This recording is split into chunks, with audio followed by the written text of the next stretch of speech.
Zulu Natal. Until next time, you keep it on the road. We'll keep it. Now well underway with 2 of the 8 rounds already completed. And during those 2 rounds, rally fans were treated to some of the best action and nail-biting finishes ever.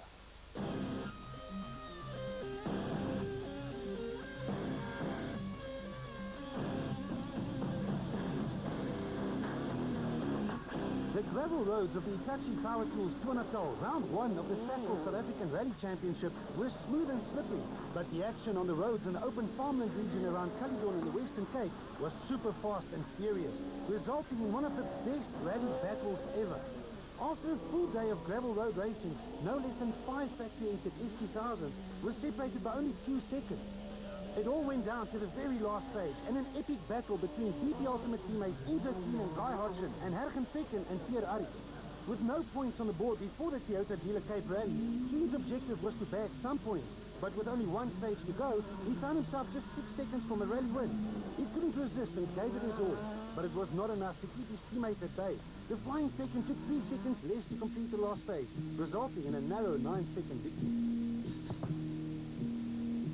So, after 2 rough events, BP Ultimate Volkswagen Polo drivers Fecken and Hubby topped the Sasol South African Rally Championship standings, comfortably ahead of Jaapie van Niekerk in a Castrol Toyota Running. Solid finishes from Fernando Rueda in his team total Mitsubishi Lancer and Richard Vaughan in another Lancer placed these production cars amongst the Super 2000 machines.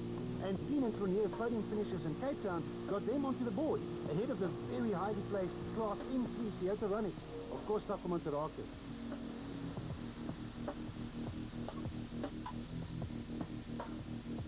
Thanks to a whole bunch of class winners so far this season, Toyota is leading the way in the battle for manufacturer honors, ahead of Volkswagen and the production car entries of Mitsubishi and Subaru. So we had sugarcane roads in Natal and very fast and open roads in the farmlands of the Western Cape. But this rally, this is different because this is the famous Sasol Rally. And the Sasol is home to real forest racing. This is the Big Daddy, the Sasol Rally, round 3 of the 2008 Sasol South African Rally Championship, and by far the most popular event of the season in arguably the most scenic part of the country. The stages around Nelspruit, Derby and White River are usually crowded with thousands of fanatical rally fans who travel to this beautiful part of Mpumalanga. On top of just rally fans, the area would also be filled with holiday goers, as the 2nd and 3rd of May date coincided with a public holiday. So, the Sasol is popular for the spectators, but a huge challenge for the competitors, as the stages and the pinewood plantations are rough, tough, and normally dusty. Extremely rocky in places. I think there's no margin for error. Generally, the rule is stay on the road and stay out the side of the bushes. Forests are my personal favorites. I enjoy driving it.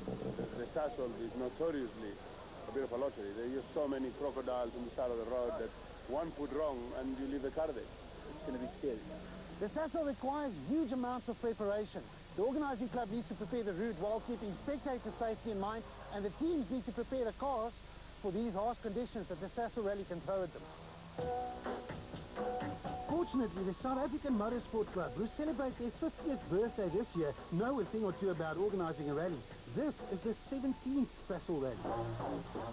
And that's only part of all the preparation. At the Race Prep workshop in Randburg, Rod Henning and his team worked hard to ensure that the Class M3 Team Sasol Toyota Runners of Etienne de Tooy and the Class A5 Toyota Yaris of Dave Compton were ready for the tough challenges that lay ahead. In the weeks between national rallies, the cars are totally stripped down, components are repaired, rebuilt, or even totally replaced by new ones, and final adjustments are made. Basically a complete strip and rebuild to make sure that this thing is as reliable as possible for the event. And then it's up to the driver and the navigator to make sure they don't go destroy it. Finish the job that we have started with. That's the idea. And these are just the preparations for 2 lower class cars. Over at the Sasol Konica Minolta Subaru workshop, work on Charles Wilkins' Class N4 Subaru is even more complex. This expensive machine is state-of-the-art and requires a lot of attention to maintain all its components, from the large turbocharger to the shock absorbers, brakes, and all the other final touches. And that is just 3 cars. The Sasol has 66 entries, 9 Super 2000s in the top class, all the way down to 10 Yaris's, Toyota Tazzas and City Golfs, and the bottom A5 class. But before the action could get underway, it was time for the traditional Sasol pit stop, an event with a real carnival atmosphere right in the middle of the picturesque town of Sabi. And what a fantastic opportunity for the thousands of people to start the long weekend with food, shopping, and even song and dance.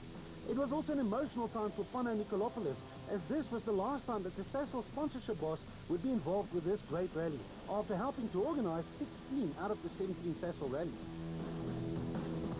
It's been a fantastic journey for me.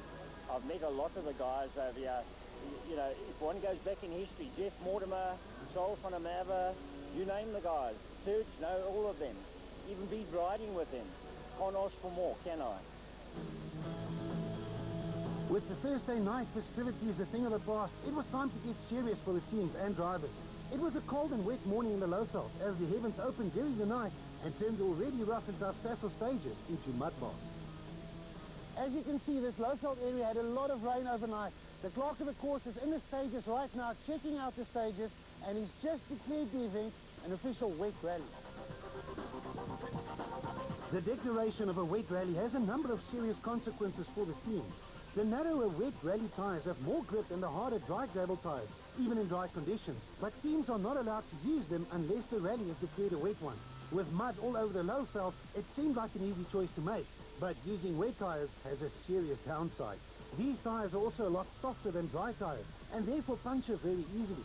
So the Sasol stages are wet and require wet tyres, but they are still rough. So running with wets increases the risk of getting punctured. A tough choice for the teams and the Dunlop tyre technicians. Meanwhile, at the Sabi start, drivers were getting ready. Since 1992, the dominance of Serge Damso and Jan Habig and a one-driver's title by Enzo Kuhn in 2006 left no space for anyone else to win a championship.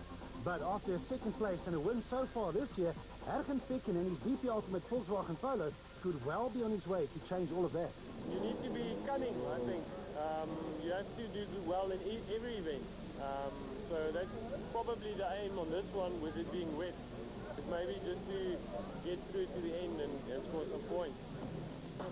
Jan Habig is the defending champion and will no doubt try to add number 7 to his tally of 6 championships. Obviously the conditions on this event is going to be very tough. The event itself is generally quite taxing in terms of driving and punishment on the car. So the wet conditions will just make it more interesting. Enzo Kuhn is the only current driver in the entire field, other than Habig, to boast with a driver's title. When you're younger and more immature, you just want to win events. And when you start really computing how to get to a championship, when you start looking at people like Sasol, who's won 30 championships, you know, there's a technique to it, and you need to understand, and you need to be patient, and you need to get the points and not all of it straight from the start. The 2007 Sasol Rally was the scene for Castrol Toyota's Johnny Gemmel's first win behind the wheel of an S2000, but can he repeat it in 2008? Yeah, well, that's the aim. It's a bit difficult in these conditions. It's more of a lottery more than anything, but we'll give it a try. With a fine third-place finish in Cape Town, Mark Lanier got his first S2000 finish under the belt. But where to from here for the Castrol Toyota Young Gun? Yeah, the Cape event went very well for us. You know, we got our first podium on our first S2000 finish. It was a great event for us. But hopefully we can take some of that momentum forward and yeah, bring the luck back down to help race. And I think it's going to be tricky looking at the weather, but it's the same for everybody. So let's come play in the mud. Charles Wilkins' Sasol Konica Minolta Subaru has been the fastest production car so far this year, but he's not getting the points. Yeah, Radar had a good start in the first event. We unfortunately fell out there, but yeah, we're back and it's going to be a long, tough event, slippery as well, and now with the rain, so it's going to be tough.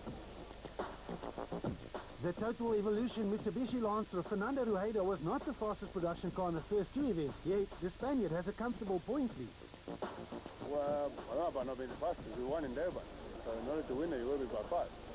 So we've been very consistent, you know, in order to win a championship, we've decided this year, in fact, if you look back, it's never the fastest man that wins it.